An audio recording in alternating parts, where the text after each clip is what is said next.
Përshëndetje, ku jemi këtu me parashikimin e datës 18, data 18 shkurt 2026.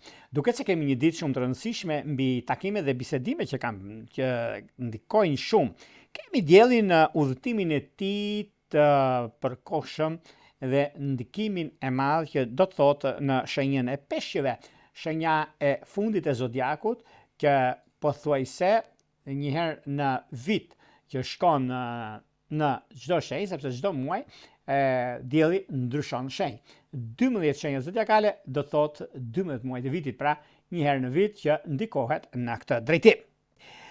Kemi që për herë të parë në 3 vitet e fundit është dhe ditëlindja pa ndikime kërkuese të Saturnit dhe të Neptunit, sepse duke pasur parasysh edhe kohën dhe momentin që ndodhin fenomenet, është diçka shumë e rëndësishme. Për sa i përket çështjeve që kanë të bëjnë me anën pozitive, lidhje me ndryshimin dhe takimin që kanë të bëjnë, në anën tjetër është një moment dhe një mundësi shumë e mirë, sepse dielli në peshk na mëson shumë gjëra nga mbasditja, sidomos do shikoni dhe do kuptoni shumë gjëra në këtë drejtim.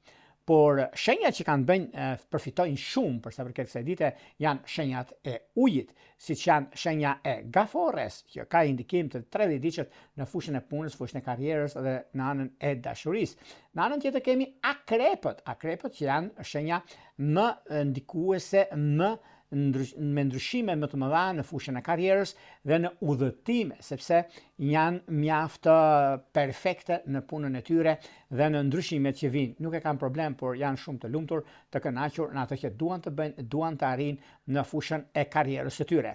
Kemi në anën tjetër kemi peshqit, ku dielli ndodhet në shenjën tuaj, ku nga dreka e tutje, ku do keni mundësi dhe rëndësi të veçantë në lidhje me takimet dhe vendimet që juve mund të merrni.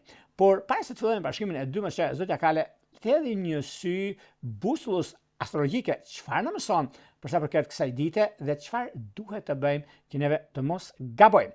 Kemi këtu hartën astrologjike, ja pra siç e shikoni, tu kemi me ndikimin dhe me ndryshimet të mëdha që vijnë. Pra po shikoni këtu, ja pra ku kemi këtu. Këtu kemi peshqit, e shikoni dhe juve. Ku e kemi diellin? Ja pra po shikoni diellin këtu, domethënë në lidhje me çështje që kanë të bëjnë, sepse dielli është në kufi me peshqit, por këtu do të thotë sepse është nga dreka futet në shenjën tuaj, pra në shenjën e peshqeve. Këtu është hëna, këtu kemi Mërkurin, këtu kemi dhe ndikimin e Saturnit dhe Neptunit, ku kanë ndikime shumë të mëdha në gjitha gjërat që ndikohen në anën tyre. Kemi gjithmonë edhe çështjet e tjera që ndikojnë në këtë drejtim, por gjithashtu ka të bëjnë edhe me ndikimin e mesjellëorit, pra që jep dhe mundësira, që është në shenjën e Virgjëreshës dhe të ndryshimeve. Por nëse flasim për sa përket çështjeve që kanë bëjnë me shenjën që lidhet shumë me shenjën e peshqeve, ka të bëjnë dhe ujorët në një farë mënyrë shenja e ajrit, por dhe Jupiteri nga Gaforia na jep mundësi dhe rëndësi të veçanta në ndryshime dhe në vendime që do të marrim.